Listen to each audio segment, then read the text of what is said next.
கீழப்புலியூரில் புதிதாக சுகதிரா சமுதாய மருத்துவமனை. பெரம்பலூர் மாவட்டம் வேப்பூர் அருகே உள்ள கீழப்புலியூர் கிராமத்தில் செப்டம்பர் 2ஆம் தேதி திங்கட்கிழமை இன்று மாலை 5 மணி அளவில் சுகதிரா சமுதாய மருத்துவமனையின் 2வது கிளை திறப்பு விழா நடைபெற்றது. இத்திறப்பு விழாவில் கியூ&கியூ ஹெல்த்கேர் பிரைவேட் லிமிடெட் நிர்வாக இயக்குனர் மருத்துவர் ஞானப்பிரகாசம் அவர்கள் ரிப்பன் வெட்டி குத்து விளக்கு ஏற்றி திறந்து வைத்தார்.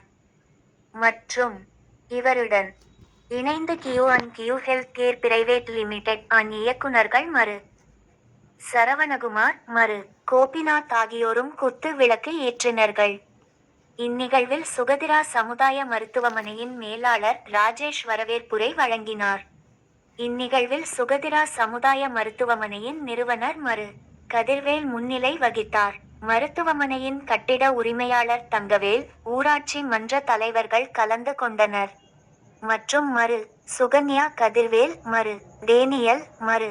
ஹரிஹரன் மற்றும் மருத்துவமனை செவிலியர்கள் ராஜேஸ்வரி, ஜெயஷாலினி, ஜெயபிரியா, கீழப்புலியூர் பொதுமக்கள் ஆகியோர் கலந்து கொண்டு சிறப்பித்தனர்.